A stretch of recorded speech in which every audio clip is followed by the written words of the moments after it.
Welcome, guys, to How the Frack We Got Here, a show that takes the news and events of the week and try to make sense out of it all. I'm your host, the most Will Buchanan, and on this show, we simply are all about the facts. There are plenty of news stations out there that simply want to do anything short but inform you. Here at How the Frack We Got Here, that's all we believe in. We go up to the left, we go up to the right, we go up to the middle of independence, we go after all sides because there's more than one side of a story to everything, and you need to know it all in order to actually formulate your own opinion, and that's what we try to do here at How the Frack We Got Here. Thanks for listening, and hold on, it's going to be fun. All right, guys, today's date, March the 12th, 2025, and this is How the Frack We Got Here. I'm your host, most Will Buchanan on the Frack We Got Here. We do take the events of the week and try to make sense of it all. Before we get started, guys, let you know that we are a news podcast, which means that we try to do our best research to make sure we are using the most reputable sites with award-winning journalism. We do not do sensational news like Fox News, The Blaze, The Daily Beast, whatever extreme left or extreme right you get your views from. We simply don't do that. We probably would just the facts. At the same time, guys, there may be a little bit of language there, but we try to keep it clean most of the time. At the same time, there may be things that might be shown that might be too young for viewers of a certain age. So viewer discretion is advised. Aside from that, welcome. So today's word, not to pull a Pee Wee Herman here, but today's words, kids, is recession. Can you say it? It's our secret word. Well, not really a secret because, let's be honest, the way things are going now, we are headed toward a recession. We begin tonight with the stock market plunging after President Trump said he would not rule out the possibility of a recession. The uncertainty rattling investors, rattling Americans from Wall Street to Main Street, already on edge over the president's on-again, off-again tariffs with Mexico, Canada, and China, with other countries on his tariff list beginning April 2nd. Today, the Dow plunging nearly 900 points, down more than 2% today. The Dow now down 4% since President Trump was elected. The tech-heavy NASDAQ index falling 4% just today, its worst one-day plunge in nearly 3 years now, losing about $1 trillion in value. The president has said we're in a period of transition and that it, quote, takes a little time. He has warned his moves could bring temporary disruption. It certainly has brought confusion and now real concern on Wall Street. ABC's chief White House correspondent Mary Bruce leading us off tonight. President Trump today out of sight as his words sent the stock market into free fall. Wall Street suffering its worst day of the year, the Dow closing nearly 900 points down after the president refused to rule out that the U.S. could be heading into a recession. Are you expecting a recession this year? I hate to predict things like that. There is a period of transition because what we're doing is very big. We're bringing wealth back to America. That's a big thing. And there are always periods of, it takes a little time. It takes a little time. But I think it should be great for us. His team sent a different message. The Commerce Secretary insisting no way is a recession on the horizon. Should Americans brace for a recession? Absolutely not. There's going to be no recession in America. But just hours later, when asked again, that's not what the president said. Are you worried about a recession? Maria Bartiromo asked you, and you kind of hesitated. I'll tell you what, of course you hesitate. Who knows? It comes as the president has launched a trade war with our closest trading partners, Mexico and Canada, imposing stiff tariffs and threatening more to come. Economists warn American companies will pay those tariffs and pass the costs onto consumers by raising prices. If the U.S. imposes tariffs to the degree that the president has been talking about and maintains them for more than a few months, I think a recession will be unavoidable. Wednesday, Trump's tariffs on steel and aluminum coming into the country are set to go into effect, which could mean that by Memorial Day, Americans will be paying more for everything from washing machines and toasters to canned goods and cars. It comes after weeks of whiplash, Trump announcing tariffs, then pausing them, then threatening even more. The president's been talking about tariffs. They're on again, they're off again. It's unclear which countries, which products, which companies for how long. That's something that businesses just can't grapple with. We're hearing it from small business owners like Brian Boggs, who makes custom furniture in Asheville, North Carolina. You know, we're all used to uncertainty, but this is a mess. And tonight, the roller coaster ride isn't over. Canada's new Prime Minister, Mark Carney, making it clear that in this trade war, he's ready to match Trump blow for blow. We didn't ask for this fight, but Canadians are always ready when someone else drops the gloves. So the Americans, they should make no mistake, in trade as in hockey, Canada will win. Now, again, no comment from the president tonight. Last week, Trump, who famously watches the markets, claimed he isn't even paying attention to Wall Street. One person likely with an eye on stocks, though, Elon Musk. Tesla stock down over 41% so far this year, over 14% just today. Asked tonight if getting into government was worth the backlash to his business, Musk saying, quote, "It's tough sledding, but I think we're doing the right thing here." David. Oh, where do I begin with Musk? I'll get to him in a moment, but ladies and gentlemen, welcome to the perfect storm of Recession 2.0. Trump does not understand tariffs. I hate to break it to you, he doesn't. He doesn't understand how tariffs works. He believes that people have told him that if you introduce tariffs, you will bring back manufacturing, and you'll bring back manufacturing to once a country that was a big exporter is now currently an importer. For all those people that don't know, about a good 80% of our stuff that you actually get comes from overseas. Your fruits and vegetables, Mexico. Your oil, Canada. And you want to have a tariff war with the two biggest things, fruits, vegetables, and avocados, and oil that you're importing from Canada into the U.S., and you want to start a fight. And then, oh, well, we're going to start tariffs, but then we're not. But we're going to start them, but we're not. And the stock market is kind of like your alcoholic uncle at the party just going, where's the next bottle? I mean, we're already going to be drunk and crashing, but we might as well be good and lit up on the way down. So, again, how, and I say this all the time because it always kills me when people go, well, Trump's a successful businessman. No, he's not. He is the only man, and I will always bring this up whenever I talk to somebody about Trump. How can you support a successful con man? A successful con man that is now a convict because he is indicted and was found guilty on federal charges. You do understand this man bankrupted a casino. Literally the foolproof plan of making money in America, and this pendejo bankrupted it. And so what's doing next? He's running America like a business that he knows all too well. But here's the problem. Here's the problem with Trump. You cannot put the United States of America in bankruptcy court, which he is all too familiar with. Because these tariffs, along with going against Mexico and Canada, who are doing reciprocal tariffs against us, at the same time, guys, not being honest with himself. Are we headed to recession? We're going through a transitional period. This isn't a gender change operation. That's transitional. This is you lying to yourself that your policies and your tariffs are literally going to run America into the ground. Because again, for all those that are just unsure, tariffs are not paid by the actual nations or countries themselves. They are paid by the consumers. Because God forbid the business owners and suppliers are going to take a hit in paying more tariffs. They're going to pass that savings on to you. And so, yes, from electronics to cars, we're already seeing that in cars. I don't know if you guys have seen the Fox News where they try to interview one guy at a Dodge dealership, and the guy goes, well, these 80K trucks have now become 100K trucks. And it's amazing how quickly that Fox News person had to pivot and say, well, how many people are driving Dodges in Iraq right now? How many people are driving Dodges overseas right now? Because Dodge is not successful. I'm like, oh, Fox News, you joke of an entertainment network because you're not a news network. You never have been. And I'm still mad Dominion for not taking you out of court because they really should have. But the thing is, guys, Trump has no idea what he's doing. And at the same time, has no remorse. It's not that he's stupid. He is stupid, truly dumb. But at the same time, his policies, again, seem to echo what he did back in 2016. You know, giving tax cuts, talking about tariffs talking about putting tariffs on China, talking about putting on it was China, putting tariffs on China halfway through his first presidency.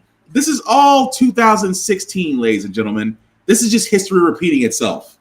Except now, unfortunately, a good majority of the country decided to vote for this idiot, and we're all stuck around for the find out part. But here's the thing about Trump. He's not completely an idiot. He's compassionate sometimes, especially about all the workers that he let go. Mostly. Education, sir, would you describe for us, is this meeting your vision by cutting about half the workforce? And what responsibility do you feel appeal to the civil servants who have now lost their jobs? Many of them worked at the Department of Education during their first term. Sure, I do. I feel very badly, but many of them don't work at all. Many of them never showed up to work. Many of them never showed up to work, Kelly, and unfortunately, and that's not good. And when we cut, we go, and that's what I had a number of meetings with a lot of people over the last couple of months. When we cut, we want to cut, but we want to cut the people that aren't working or not doing a good job. We're keeping the best people, and Linda McMahon is a real professional, actually a very sophisticated business. Well, we're going to cut it right there just because it goes into Linda McMahon and the fact that she has just basically been brought in to kill the Department of Education. But I want to get back to what he said. He says he feels bad, but a lot of people that actually lost their jobs weren't doing their jobs or weren't showing up. And I'm like, oh, really? This is coming off the fact that you basically went off of Elon Musk and his dumbass Dodge group saying that jobs need to be cut across the board, all government jobs. But supposedly you somehow met months ago and had meetings with departments over this and saying that, oh, well, these people just need to go. Really? Which people?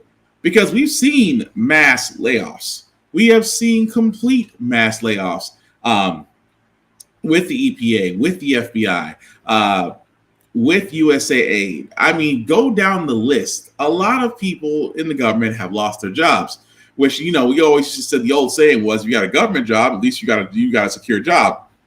That's not the case anymore. But the fact that he has little to no remorse over it and then tries to give a BS excuse over it screams volumes about this man.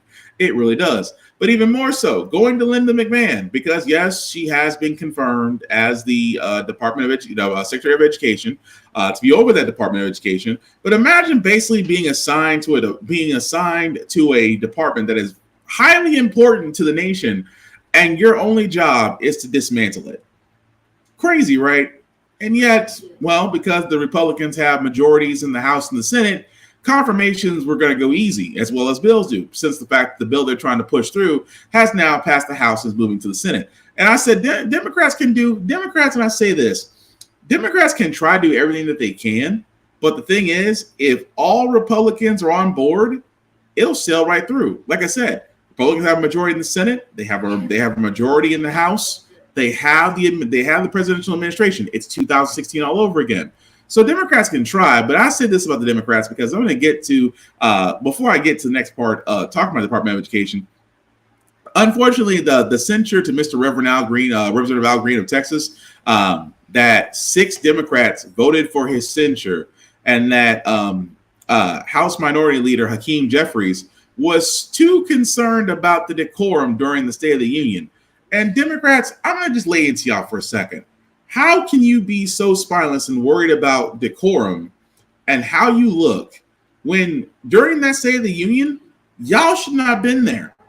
If you really want to show that you don't respect this president, if you show that you're not with this, why are you sitting in a room for nearly 2.5 hours listening to this bumbling idiot? I know if that dude is speaking at the State of the Union, and I did not care for him, nor did I want to be there, I'd leave. I wouldn't even leave. I wouldn't show up. And that's what the Democrats should have done. All the Democrats should have done at that point during the State of the Union address is simply not be there. Let one side be empty and let one side be full. Let Trump have his echo chamber, because there's no need, because anything that you do there is, I'm not saying of little or no insignificance, but at the same time, it is a little bit too little too late. Because Democrats, and again, we can go down the blame game. We can go down the DNC for not talking to Biden at the beginning of last year and saying, hey, maybe you need to step down if this is how you're feeling. If you're not able to handle a secondary run, maybe you should step down and should have gave your Madam Vice President longer to run instead of giving her 6 months. Just saying. We can go down the list and sit there and say, hey, Democrats didn't do enough. You guys didn't do enough, didn't speak enough, did not point out the failures of Donald Trump. Instead, just saying, you gave warnings. And let's be honest, all Donald Trump did was speak to the idiots. Trump loves the ill-educated. He loves the slow. He loves the people that rank last in math and education and comprehension.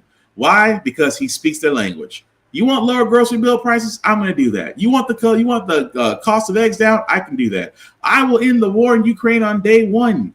He spoke all this mess. None of his promises kept. Again, how do you get duped twice? Even more so, Democrats, you guys should have stood together instead of talking about, well, we had to have a talk with some of our freshmen and congressmen, and that's not the way we do things. We are held to a higher standard. I'm sorry, it's 2025. Bump the higher standard when the other side is being dirty and getting away with it, but you feel this moral ambiguity of holding it above it all. I'm sorry. If Michelle Obama did not go to this man's inauguration, then that speaks volumes about how America should act. That is all I'm saying. But moving right along, Department of Education. Remember we sat there and said that Trump's going to sign an executive order? Well, he changed his mind again. President Trump is not signing an executive order to dismantle the Department of Education today. White House Press Secretary Caroline Leavitt calls reports that Trump was expected to sign the order today, quote, fake news. ABC's Alex Perchet joins me for more on that. Alex, what's the latest? Hey, Diane. So we've seen what the White House press secretary has said, calling this fake news about the executive order being signed today. But behind the scenes, multiple sources are telling ABC that the White House decided to pull this signing specifically because there was concern amongst top administrative officials about the blowback that the order would receive, especially with what's been deemed a lack of messaging in place ahead of its timing. And one of the things that was of specific concern is answering questions about how this executive order would impact the school lunch program. And when you think about the Department of Education, one of its chief functions, I mean, billions of dollars go towards servicing students that are low income, and then also students with disabilities. And so, there was a pivotal question here about how that would either be absorbed by other agencies or how state and local school districts would be able to fill in the gaps there. And Alex, regardless of whether he's planning to sign an order in the coming days, President Trump has repeatedly called for the Department of Education to be dissolved. So what's the strategy here? Well, it's interesting, Diane, because so he has, but as we know, even if he signs this executive order, and even if Linda McMahon, the Department of Education secretary, wants to follow through, in order to dissolve this agency, he needs an act of Congress, and they need 60 votes. They need Democrats to be on board with this. And frankly, there is no Democratic support that we're aware of right now to dissolve the Department of Education. But what the EO, as we've been briefed on, advises Linda McMahon to do is to roll back as much as she can by law. And so whenever you look at that, maybe it becomes a piecemeal function of dismantling parts of the agency. Keep in mind, it's not just those billions of dollars that go towards low income and also students with disabilities. The Department of Education also oversees a $1.5 trillion in student loan debt. It also oversees FAFSA. All right, ABC's Alex Perchet. So let's cover that for like 1 second. To reiterate this, the president does not have the power to abolish or shut down the Department of Education. It is a congressional vote. It takes 2/3 of the vote, which I've been saying this entire time. Democrats, you're going to have to be on board in order for the Department of Education to be dismantled. That is true. Now, what Linda McMahon, what secretary, I refuse to call her Secretary of Education. I'm just going to call her Linda McMahon. But what McMahon has been informed to do, what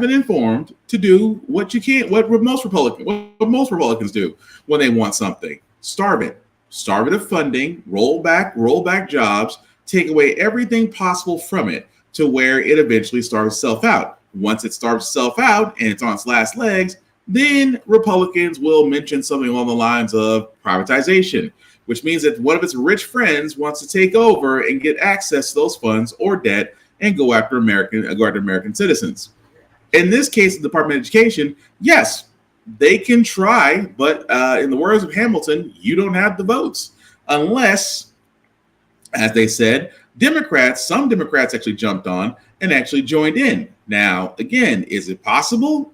I mean, you had 6 Democrats vote to censor one of their own, while the rest of the party is looking at them like, really?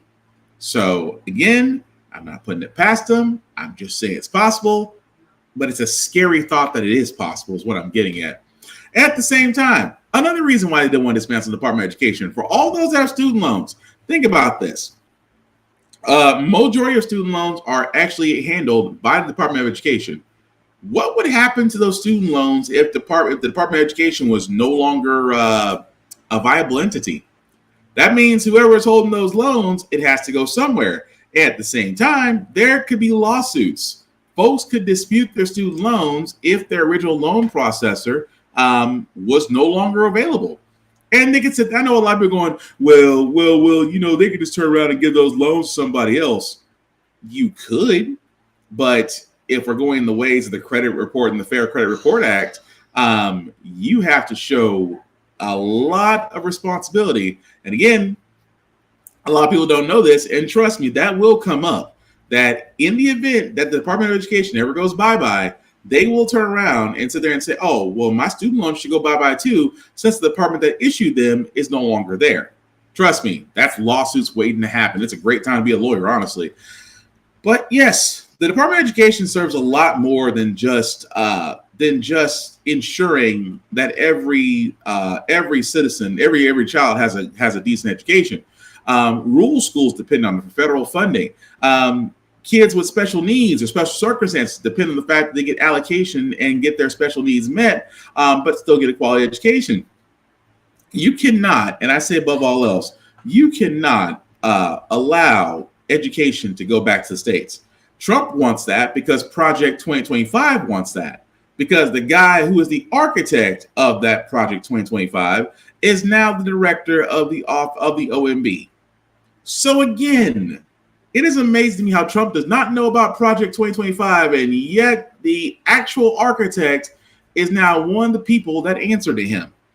But that's what they want to do with the Department of Education. They want that to go back to the states. And I've said it once, and I'll say it again for all those that may have not heard me the first time. If you are in a blue state and your education goes back to the states and you're in a blue state, you're probably fine. If you're in a red state, because you ain't noticed, most red states are almost either at the bottom or dead last in education in the U.S. If you're in a red state, you're probably screwed. Just saying. But the reason why we're talking about the Department of Education, because like we said, Linda McMahon and them are doing the best they can. Even though they can't officially abolish the entire entity, they're doing what they do best. Cut jobs for no reason. This morning, a drastic change to the Department of Education. The Trump administration planning to cut the staff of the agency in half. DOE workers ordered to stay home today, with some 1,300 career employees expected to be terminated. The new education secretary says the president's ultimate goal is to shut down the agency, but that would require an act of Congress. What we did today was to take the first step of eliminating what I think is bureaucratic bloat. The Department of Education says it serves over 50 million students across the country. Its staff working on programs from student loans to anti-discrimination laws and campus safety. The head of the advocacy group, the National Education Association, saying, quote, the real victims will be our most vulnerable students. It comes as President Trump made a show of support for. So let me stop right there because it kind of goes into the next story that I just want to keep for myself on that. But yes, eliminating anywhere from 1,300 to 3,000 jobs. And you don't think for 1 second that's not going to affect students. It is going to affect students whole freaking hardly. And again, they call it, and I love how they sit there and say, they call it bloating. It's bloated jobs. Ever notice that whenever Republicans cut something, it's bloated or it's useless jobs or people getting paid for doing nothing? And it's like, you want to cut the most efficient, integral, and let's be honest, critical jobs that we need, because you did this to the IRS. You cut the IRS jobs down after the IRS was given $80 million and additional personnel, because anybody that's ever dealt with the IRS has dealt with hold times, have dealt with callbacks, keep away or tag as far as trying to get an IRS agent on the phone, and nobody wants to go through auditing. And yet they starved the IRS because, ladies and gentlemen, they wanted to privatize the IRS. They honestly wanted to get rid of it. So again, guys, they're doing the same thing to the Department of Education. That's exactly what they're doing. And even now, the only ones that are really going to be affected from this are the students and those that carry student loans and those students of special needs and those students that are not in a metropolitan area. They will all suffer now because the help that they need has less personnel. And trust me, if they keep going with it, we'll have less resources. But hey, keep telling me that we're winning with the Red Hats, who, again, if you're in a red state, for most times in math and education, including math, science, and reading, you're either at the bottom, either near the middle of the bottom, or you're dead last. But Southwest, because, for some odd reason, decided that for most business decisions are pretty stupid or trying to save money. But if you fly Southwest and you love their bags fly free, yeah, might want to reconsider another airline. And months after ditching its open seating policy, Southwest Airlines is ending its free checked baggage perk. The airline says starting in May, it will charge for the first and second checked bag. Transportation reporter Sam Sweeney has more on that. Sam, why is Southwest doing this now? Well, it all comes down to money and new leadership. Southwest was partially influenced by a $1.9 billion activist investor last year who brought in new board members and threatened to get rid of the CEO if they didn't change things around. Southwest has been lagging in recent years. For 60 years, it was their hallmark that bags fly free, open seating. But the airline industry has changed, and Southwest really hasn't kept up with it. A lot of customers are choosing the premium airlines because they want that first-class seating or bigger seating, and Southwest has been falling behind on that. So they are making these changes.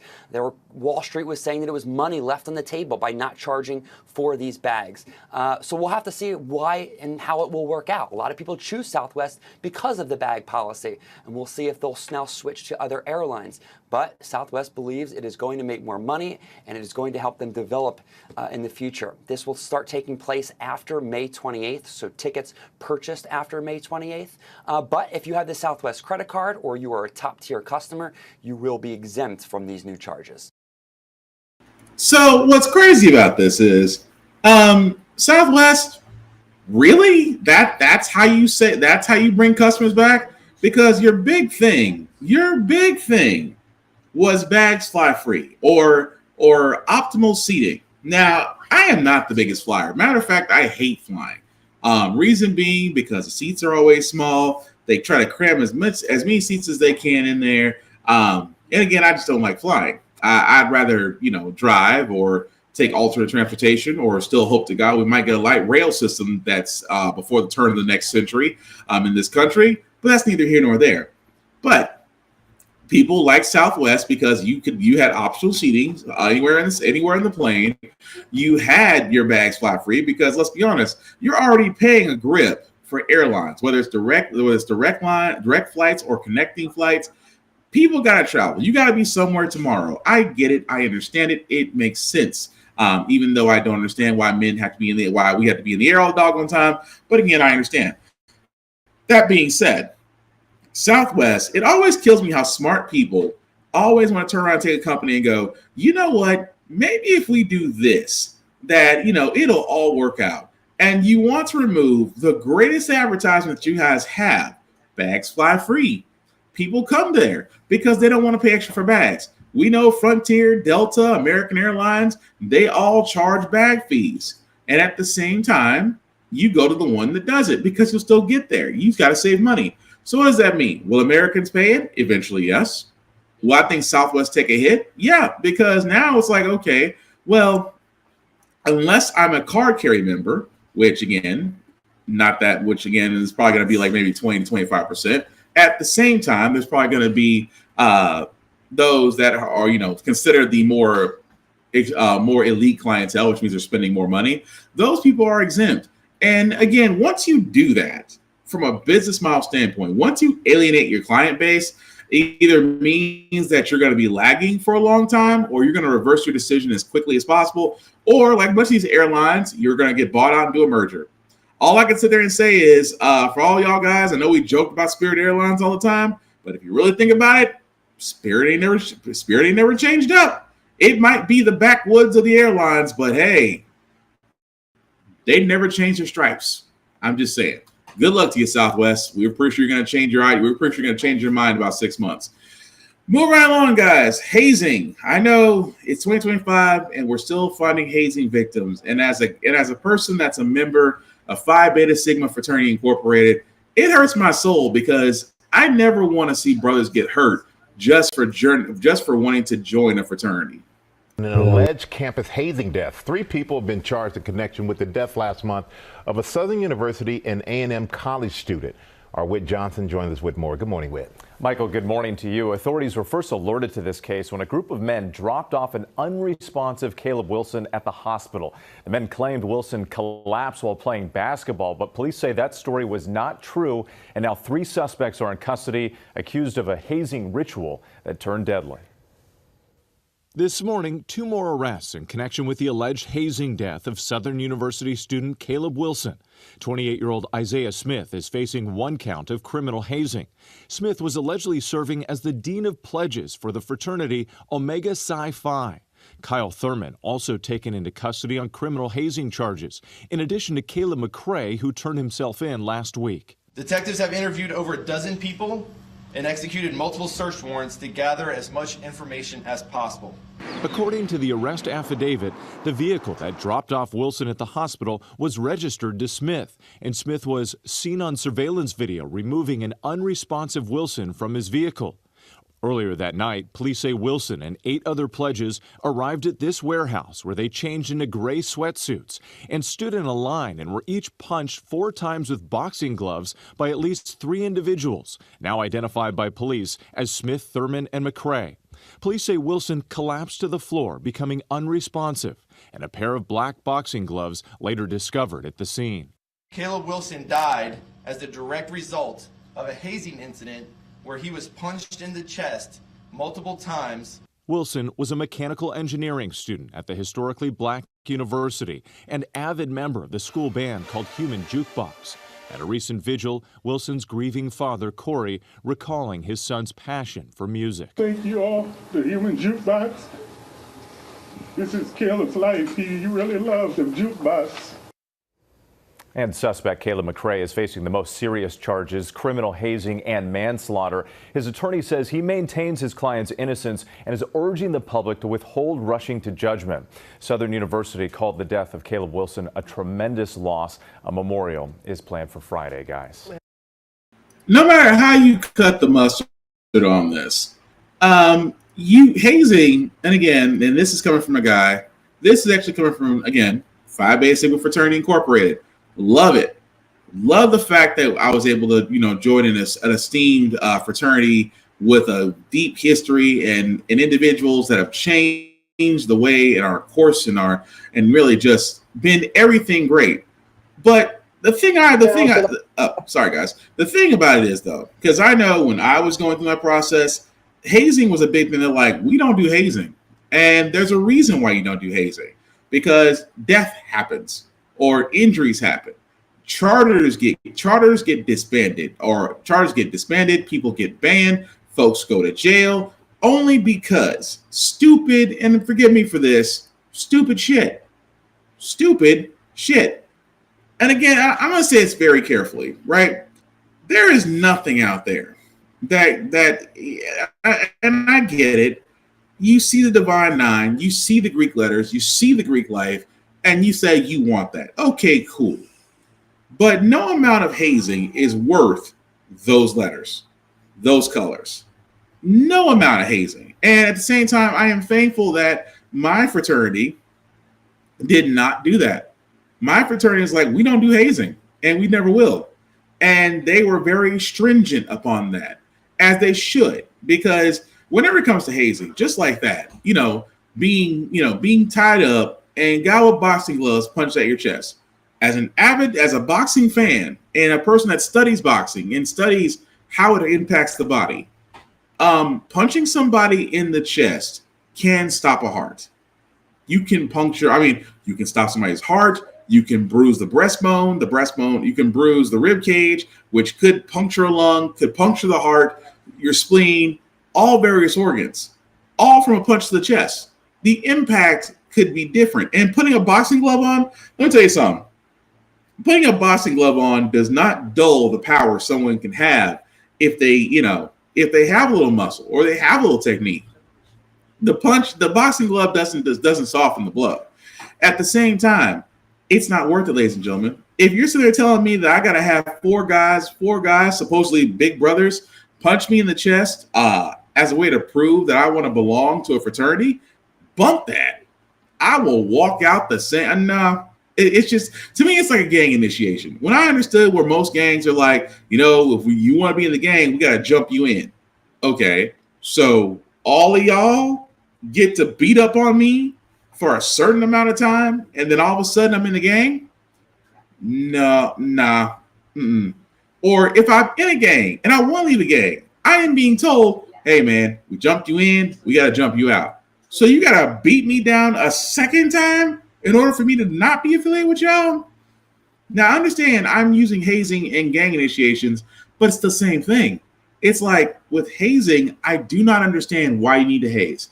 I understand that you're trying to ensure that the people that you're pledging or that you're screening to make sure to see if they are the material of the fraternity or sorority that you are protecting. Because yes, those sororities, those fraternity and sororities should bring the people that serve the purpose or meet the purpose of what those fraternities and sororities stand for. Absolutely. But not to the point to where you're going to hurt or kill a human being. And I'm sorry, I have no love lost for those three guys, because those three guys cost the life of someone, and now that person's no longer here. And it's killing. Well, let's not rush to judgment. If you punch that man in his chest, regardless if it was the first punch or the last punch, led to that man's life being lost, there is no rush to judgment.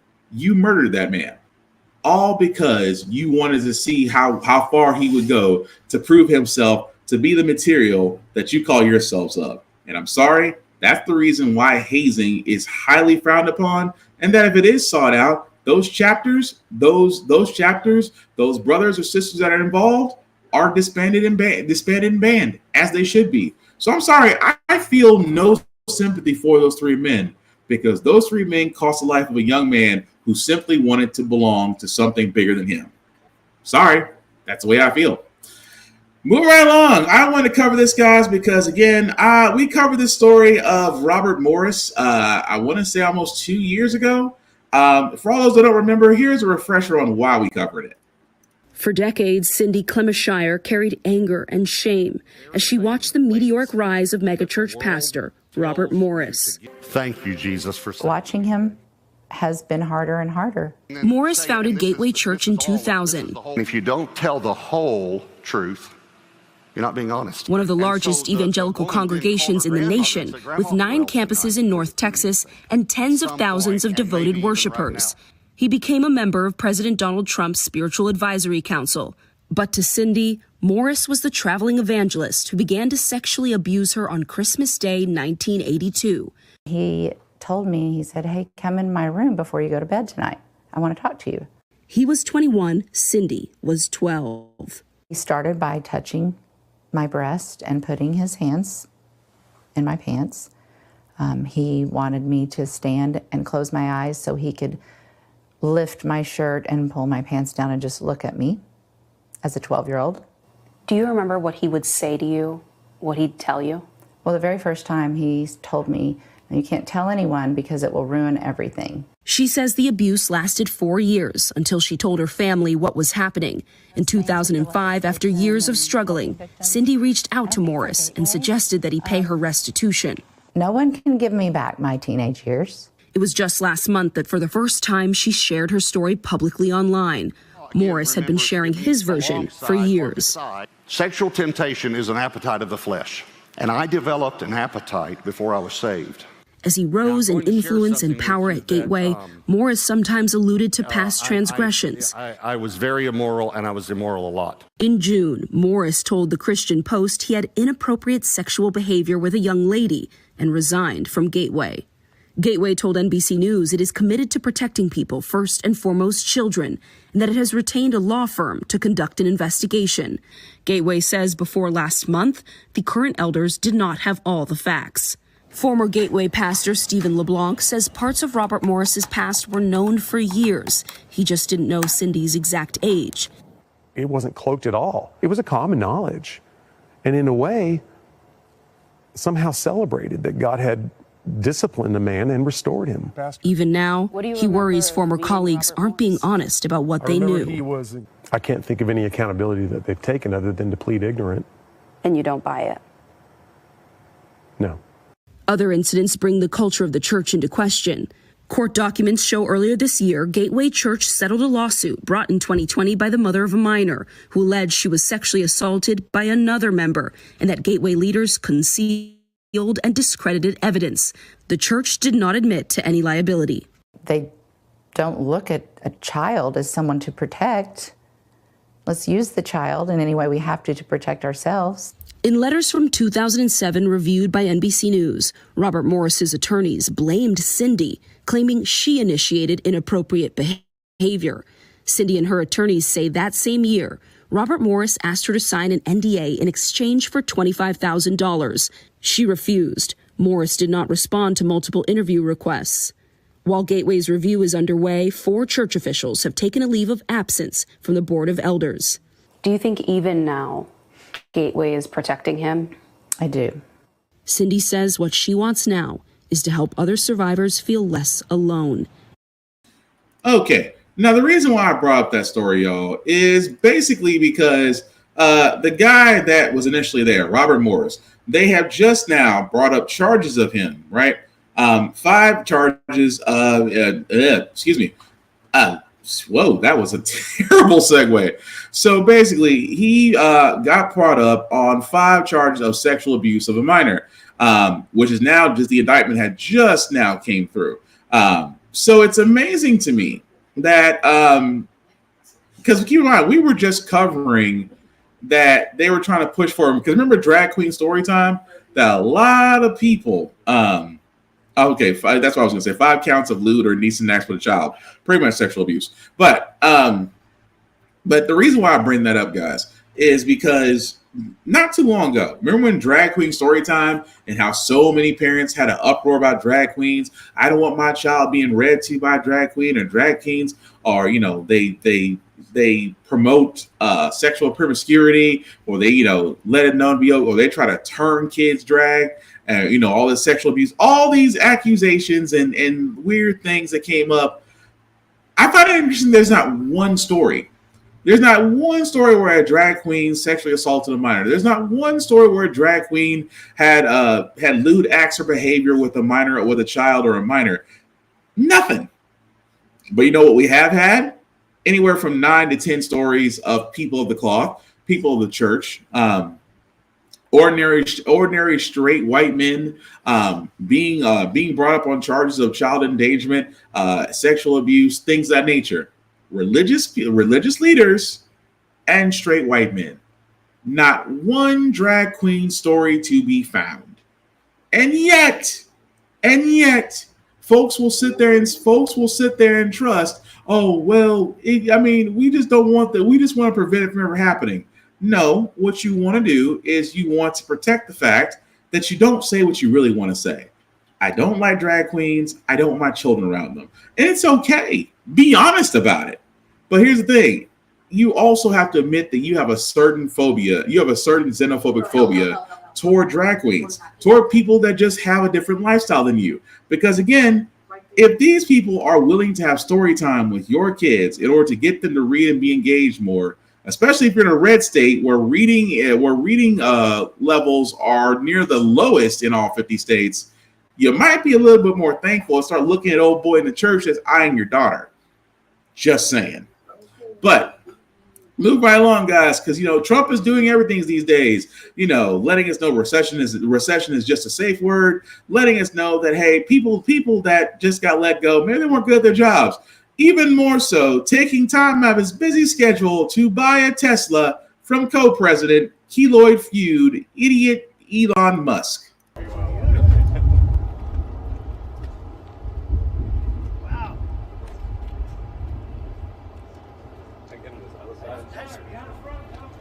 This is a different panel than I've had. Everything's computer. Hello, President Trump. Are you looking to buy or lease today? Well, I'm going to buy. And I'm going to buy because, number one, it's a great product, as good as it gets. And number two, because this man has devoted his energy and his life to doing this, and I think he's been treated very unfairly by a very small group of people. This is bulletproof. I mean, look, in terms of imagination, I think I have a great imagination. Who else but this guy would design this, and everybody on the road is looking at it? It's amazing, actually. As soon as I saw it, I said, that is the coolest design. It's. Do you agree with that, Brian? I mean, I do. It's amazing. It's very cool. Yeah. You got to give him credit. We want the future to look like the future, and it's kind of what kind of truck would Blade Runner drive? That was the design idea. It's really amazing. Yeah.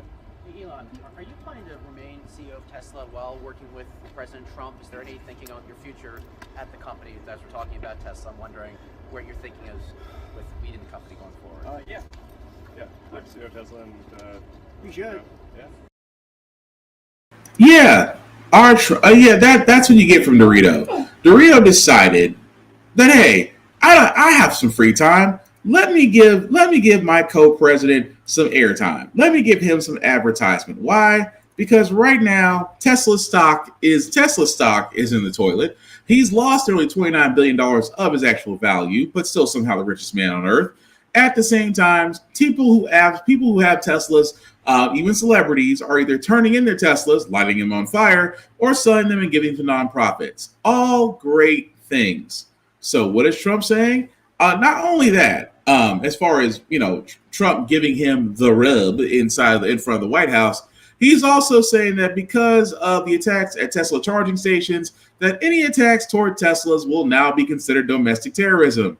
I find it kind of funny because we have a great example of domestic terrorism called January 6th, and yet, for the simple fact of the matter, nobody wants to say it, including Trump and his league of white supremacists, don't want to call it domestic terrorism. They call it an act of love. I call it an act of delusional BS. But again, we saw what Trump will do. He's a grifter. Grifters are going to grift. And at the same time, this is not going to help Tesla stock. And at the same time, guys, hurt the man the best way you know how. His bank account. Just saying. Although I think it's just crazy how far this man will go just to grift and fleece his flock. But here's the thing I keep on bringing up, guys. For all those people who are who consider themselves Republican and vote Republican, I just want to ask you guys: are you liking what's going on right now? If you're not rich or don't have a multinational global operation, because House Speaker Mike Johnson, they went to his district and asked those folks how he is doing, and should not be surprised about the answer. Massive federal spending cuts. We're taking a closer look at how trimming government assistance programs like Medicaid and SNAP could impact the people who rely on them to make ends meet. That includes some voters who live in House Speaker Mike Johnson's district in southwestern Louisiana. NBC News Capitol Hill correspondent Melanie Zanona traveled to a local food bank in the rural town of Vinton, which has been hit hard by hurricanes and rising costs in recent years. She spoke with some of Johnson's constituents, like Angel Lejeune, who visits the food bank every Tuesday to pick up staples for 6 different families. How important is this for the people that you're picking up for to get this food every week? Oh, it's very important. They, like I said, they lost their jobs, lost their homes, lost their cars, lost everything, basically. And then this is what they depend on to eat. So I'm here every week. A lot of people depend on these things, a lot. And Melanie Zanona joins us now from Vinton, Louisiana. So I had to stop it there because, again, that's the district of the Speaker of the House, and folks aren't able to make ends meet.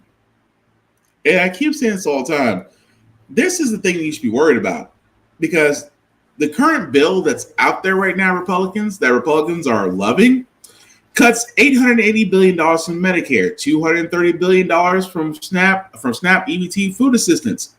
At the same time, increases Trump's tax cuts from 2016 to make them permanent, lowering the corporate tax rate once again. That's already low. And fellas, I mean, people, I can't say this enough. You voted for this.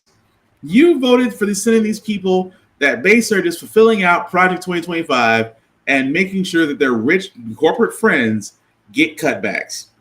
I can't feel sorry, and I said before, I can't feel sorry for those that voted for Trump and still, don't understand the level of danger that they put themselves in.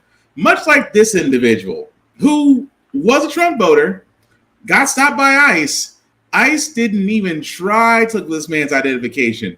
Instead, almost deported him. The man we spoke with is a U.S. citizen.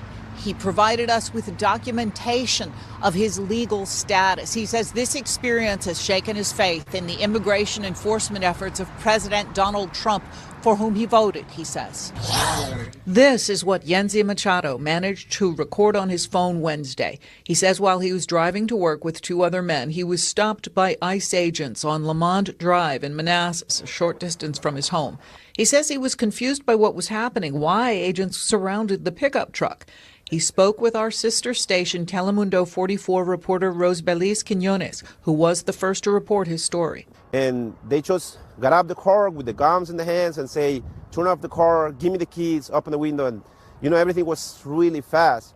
Machado says the agents said the name of a man they were seeking for a deportation order, someone who had given Machado's home address. He said that was not his name, and he did not know anyone by that name. He offered to show them this, his Real ID compliant Virginia driver's license. It has a star in the upper right corner and requires proof of lawful status. They didn't ask me for any ID. I was telling the officer if I can give him the ID, but he said that just keep my hands up, not moving. And then after that, he told me to get out of the car, and then he put the handcuffs on me. And then he went to me and said, how did I get into this country? And if I was waiting for court or if I have any case. And I told him I was an American citizen. And he looked at his other partner like, smiling, like saying, can you believe this guy? Because he asked the other guy, do you believe him? Machado said he was uncuffed and immediately released after showing his driver's license. The two men with him were taken into custody. He does not know why. The incident has caused him to reflect. Because, like I say, I was a Trump supporter. I voted for Trump last elections, but because I thought it was going to be the things, like be pointless, like just go against criminals, not every illegal Hispanic looking like that they will assume we are illegals. So, do you think that's what they're doing now? That's what they're doing now. They're just following Hispanic people looking like. Immigration lawyers suggest that residents and citizens carry ID with them at all times. All I can sit there and say is, he said, I was like, he probably voted for Trump. Not freaking surprised. He's like, well, I voted for Trump. I thought he would only go after criminals, and I thought he would only go after, rapists and all them. I didn't think he'd go after me. Well, newsflash, genius. You just found out the hard way. That ICE has been empowered, along with Homeland Security. They have been empowered to go after everybody, regardless of what you look like or what you think you have. Or you could be like the rest of the group out there. You may think that, oh, well, this doesn't apply to me. I might look like them, but they're not me. Yeah, you found out differently when you got pulled over. So, yeah, I hope it's an eye-opener for him, because a lot of people that voted for Trump, especially those in the Latino community, because a lot of the Latino population did vote for Trump. At the same time, a lot of the white people, again, not surprised by that, voted for Trump. And at the same time, it always amazes me whenever I see stories of, oh, well, I lost my government job because I was one of the Doge cuts. Oh, well, my Medicare may not be there to cover my medication because you're cutting Medicare. Trump, why did you do this to me? I voted for you. That man told you exactly what he was going to do right in front of your freaking face, and you chose to ignore the warning signs. It's hard to feel bad for you, especially that guy that almost got deported, because for every time they sat there and looked at Hispanics and followed him, and the one time you just happen to have a document that saved your ass, there are many others out there who also had the same thing, but might not be given the opportunity. So yeah, it's kind of hard to feel bad for you. Speaking of people that I shouldn't be feeling bad for, because, they're just simply there to do Trump's bidding, because Trump has learned from the first time he was in office that he needs loyal soldiers. Enter Tulsi Gabbard, the new director of of security. Keep you up.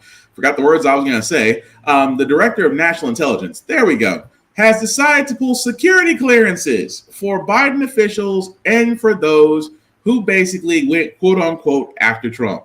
There is nothing more I need to say at this point because the clearances were revoked for the New York AG and the Manhattan DA. For all those who know, the New York AG was the woman that actually did get Trump his criminal felony conviction and is waiting in the wings for them, although it might be a long time in waiting, to ensue that $400+ million penalty against him when he was, quote unquote, broke. And of course, the Manhattan DA that also went after him for mortgage fraud payments. So again, it amazes me that all these clearances have been revoked by the Director of National Intelligence for any other reason except for the fact they spoke out against the Führer Trump. Ladies and gentlemen, this is why I sit there and say for a lot of these people that got their positions, they are just placeholders. You're not there to do anything except what Trump tells you to do. And beyond that, anybody else, because he always talk about, the government was, the FBI was weaponized against me. The Attorney General's office was weaponized against me. And yet, what is he doing now? You have the Director of National Intelligence revoking security clearances because for people that you simply don't like.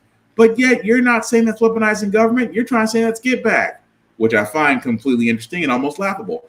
But move right along, guys. We talked about the tariffs and we talked about the fact that Canada and them aren't playing.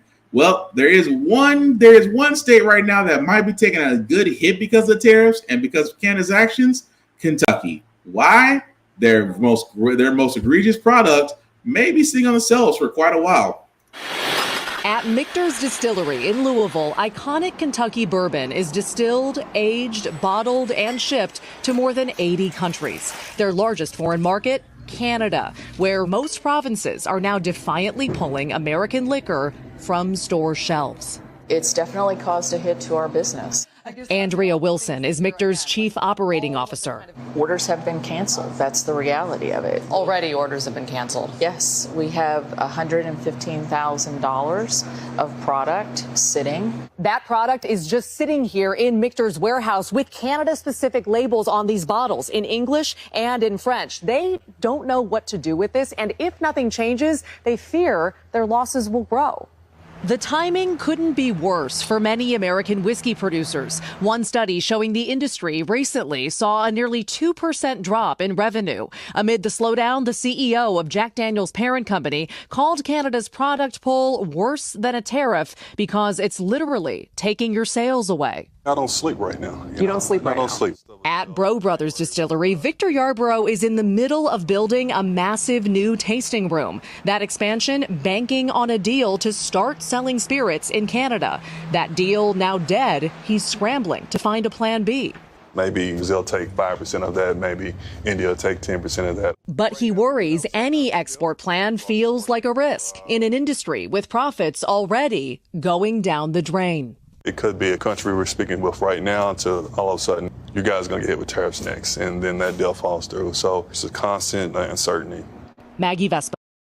So again, bourbon, which I'm a fan of bourbon. I don't really drink it. I don't drink as much as I used to. But the thing about it is, this is what happens when Trump tries to play big ball and tries to looks at a company and looks at a country like Canada and go, okay, we're going to get you with tariffs. Canadians are like, oh, okay, you can have your products back. We've seen videos of Canadian distilleries literally packing up American liquor and sending it back and being like, yeah, you can have it back, no problem. And so what happens? Companies like, unfortunately, Bro Brothers, which again, I actually love their whiskey. Companies like Jack Daniel's, although I'm more of a near a screen person now, are starting to feel the hits. Distributors are starting to take the hits. Why? Because Canada ain't playing. Canada will gladly send everything back, cut off the lights to our northern states, and look at Trump and go, your move. So yes, who do we put this all on? Yes, Trump's tariffs. Why? Because they simply do not work at all. I am just saying there's no ifs, ands, or buts. It simply doesn't work. So our final story of the night, guys, before we get to our feel-good segment, we got to talk about measles. Why? Because measles are making a huge comeback, and now the man that's in charge of our health policies in America, I'm just going to play the clip. Get to that. There are now 200 plus cases in Texas and New Mexico. 2 deaths confirmed. There was one in Texas, now one in New Mexico. Both people were unvaccinated. RFK Jr., the Secretary of Health and Human Services, spoke this week about using vitamin A and vitamin D to treat measles. What's the word and interpretation of this? The interpretation from conventional doctors is that there is absolutely no evidence that you can either prevent or treat measles with any vitamin, including vitamin A, vitamin D. The public health officials here in Lubbock say that they're really concerned that, parents could sort of overdose their kids on vitamin A. Because that stays in their little systems for a long time and it can be toxic as it builds up. I will tell you that I've spent last couple of days at a health food store in Seminole, Texas, sort of the epicenter of this outbreak. And I just watched parents coming in and out with visibly sick children, getting vitamin A, getting cod liver oil, which is another thing that RFK Jr. has touted. And doctors are outside of that area are simply sort of wringing their hands, wondering, trying to get them vaccines and other, treatments.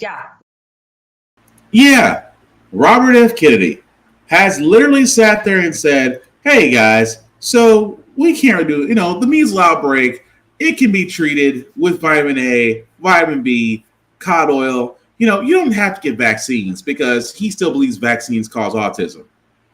This is what's so scary about this. Parents will listen to him. They'll listen to anti-vaxxers. And I'm sorry, anti-vaxxers are freaking idiots. You're not doctors. You're not research scientists. You're not those that are in the medical field. You're simply looking at things and going, okay, I don't agree with that. There must be something that you guys aren't telling us. Where literally we have nearly a century of medical history that tells us vaccines work.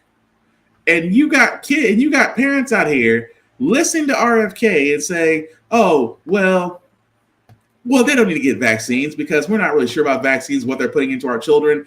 Just get some cod oil. And a kid suffers because a parent listens to that idiot. Even more so, RFK, now that he's in and he's confirmed, wants to waste money. Now keep in mind, this is coming from the same party that says they're trying to avoid wasteful spending. Well, here's a mighty example. It needs to be stopped. Measles outbreaks in at least 12 states as cases jump by a third week over week. Last year, there were only 285 documented cases of measles in the whole United States. This year, it's only March, and there are already 246 cases. Disease killed a 6-year-old in Texas last week, the first death from measles in the U.S. in a decade. And then this week, an infected adult died in New Mexico. Both were unvaccinated. Measles is one of the most contagious diseases in the world. We have a vaccine that is 97% effective in preventing it. But we also have a Secretary of Health and Human Services who says the decision to vaccinate is a personal one, while touting vitamins and steroids and ambulance rides instead. Right now, we have we're delivering vitamin A. We are providing assistance if people need ambulance rides, and they're getting very, very good results. They report from budesonide, which is a steroid. It's a 30-year-old steroid, and clarithromycin, and also cod liver oil, which has high concentrations of vitamin A and vitamin D. Dr. Peter Hotez is the co-director of the Center for Vaccine Development at Texas Children's Hospital. He's also dean of the National School of Tropical Medicine at Baylor College of Medicine and author of The Deadly Rise of Anti-Science, A Scientist's Warning. He spoke at a press conference on the measles outbreak in Texas just this week, and he joins me now. Doctor, I'm trying to not be I'm trying to be open-minded or at least charitable, but it seems strange to me that the Secretary of Health and Human Services, in the midst of a deadly measles outbreak, has not on camera urged people to get vaccinated once, so far as I can tell. Yeah, and he actually wrote an opinion piece in for the Fox News website where he started talking about the vaccine, but then he didn't talk about its effectiveness and why it's safe. Instead, pivoted to everything else, including some of the things that he mentioned and what you just played.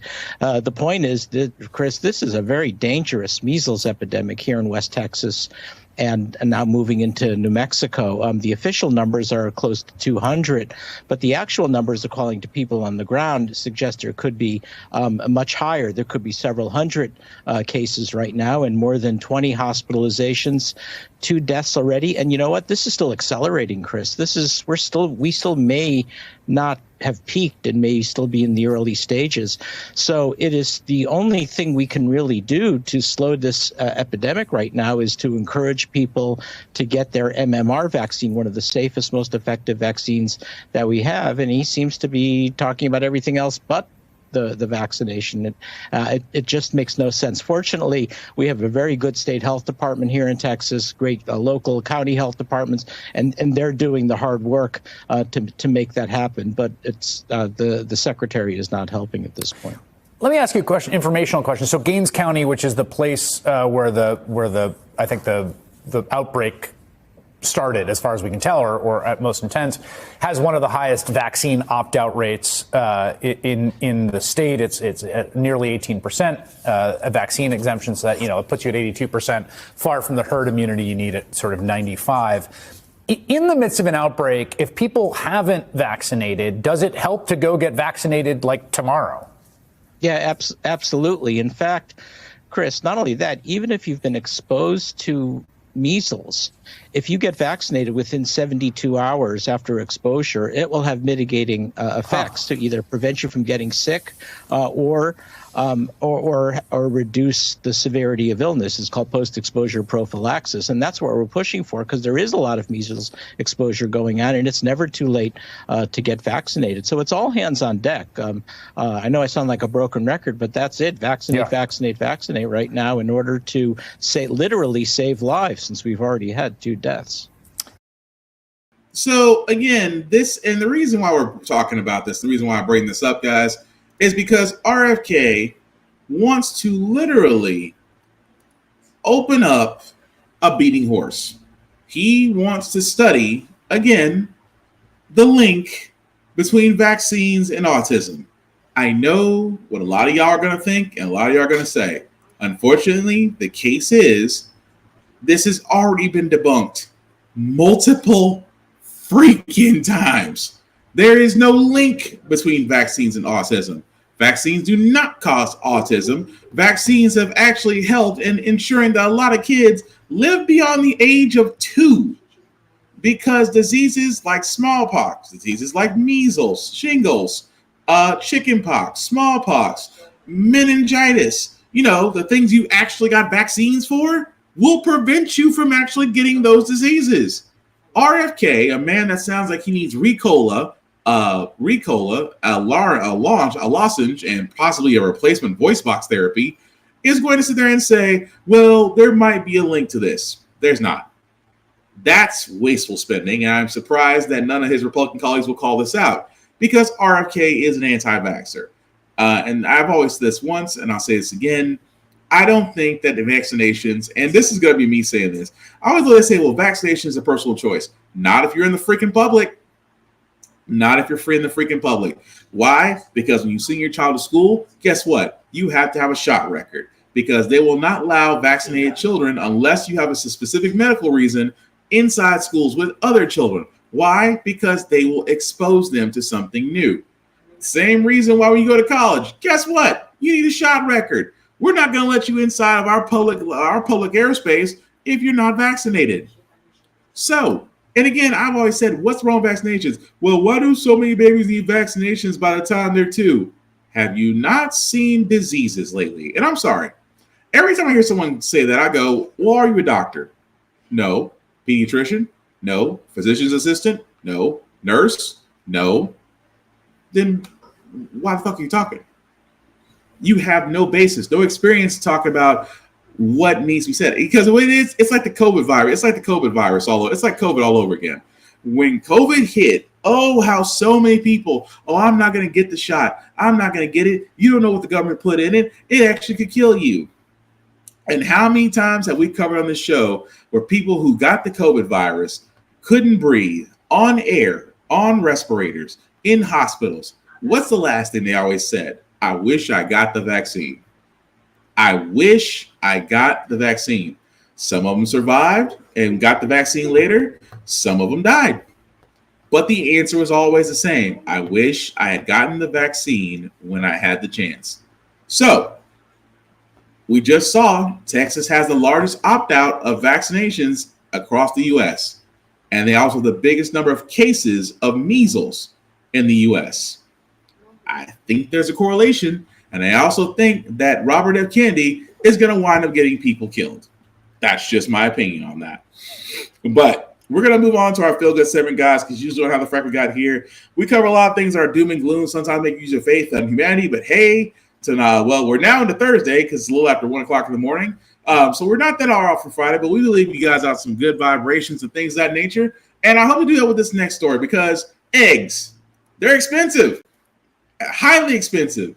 And right now that has actually caused people to actually start doing chicken coops. Like this woman here, Nima Finley, who, again, as you see the picture with the gloves and the diamonds and the bling, actually kind of had a come up. And what I mean by that is, guys, is that she had a small chicken coop that she started. And, well, because of the price of eggs and the bird flu and because Trump really screwed the pooch on this, people are looking for eggs the best way to know how. And she literally went from 4 chicken coop to nearly 17 chickens 5 years later, producing about 5,100 eggs, fresh eggs a year. And the price of those eggs, guys, that she's purchasing for, between $9 and $13. And you can't blame her. Egg prices have went up, but let's think about it. 51 eggs a year at $9 or $19 to $13 a dozen. I can see why she has the bling.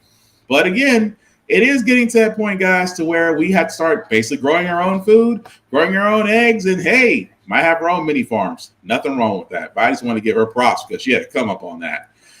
But that being said, guys, we're going to go ahead and end the podcast, guys. We do thank you all for liking, for watching, for letting people know this is live. I certainly appreciate that. Some shameless plugging before I do get out of here, guys. Always shout out to Always Press Record or APR TV on the app. Why? Because How the Frack We Got Here actually shows on there. You can watch it from your television or you can watch it from your smart device. Just watch it because these are the vehicles we talk about, guys, to where our content, our viewership, most importantly, our dollars need to go to. So definitely check out APR TV or Always Press Record. Also, Blur Station. Definitely check out blurrstation.com, especially after the BlurCon, which, again, our streaming of that 3-day event did happen. You can go to YouTube's BlurCon for that. But again, this is another vehicle, guys, to where our content, our viewership needs to go to, and not the Tubi. Why? Because Tubi is well worth over $100 million, but Tubi is actually owned by the same guy who owns Fox, whereas Blur Station is owned by us. And speaking of owning, if you do join, definitely hit the join now button. Select the Bird's Eye View Offending membership and select anybody's name there, including myself, Black Spartan. We certainly appreciate that. It is $10.99 a month to stream Blur Station. $10.99 a month. You cannot beat that with a stick. After 36 months, you do have the ability to own a piece of Blur Station. It does not get easier to own a piece of a more news conglomerate than easier than that. So definitely check out blurrstation.com. Also, run for office. I have talked about this for almost a year plus on this show. If you want to know how Moms for Liberty did it, if you want to know how those guys, how the crazy ones did it, how the red hats did it, this is how they did it, guys. Simply put, if you feel the call to basically serve in office, whether it's locally or nationally, go to runforoffice.org, type in your address there. It will take you through that process. And hopefully, guys, you'll be able to change the climate of what we're in. Because trust me, we will need actors. There's no more hiding your head in the sand. We need all the help we can get. So it's definitely all hands on deck. But definitely check out runforoffice.org. As for myself, guys, you can find me at How the Frack We Got Here on all our socials, YouTube, Facebook, Twitch. Also, at the same time, guys, the podcast can be found where a podcast can be seen or heard, especially Spotify. Spotify, Apple Podcasts. Again, it has its own social as well: Facebook, YouTube, and Twitch. Just look up How the Frack We Got Here. Of course, myself, Black Spartan, Black_Spartan 615. You can definitely follow me on all the socials, guys. At the same time, I keep saying this: we got a long 3 years ahead of us. The midterms are going to be coming up to where we can actually make some waves. But guys, we have got to get together. We have got to form up. These Democrats are going to have to honestly cowboy up and do the right thing and actually be the resistance we need them to be, or move out the way for somebody that will, simply put. But above all else, guys, before I wrap this up, please protect your peace. Do something.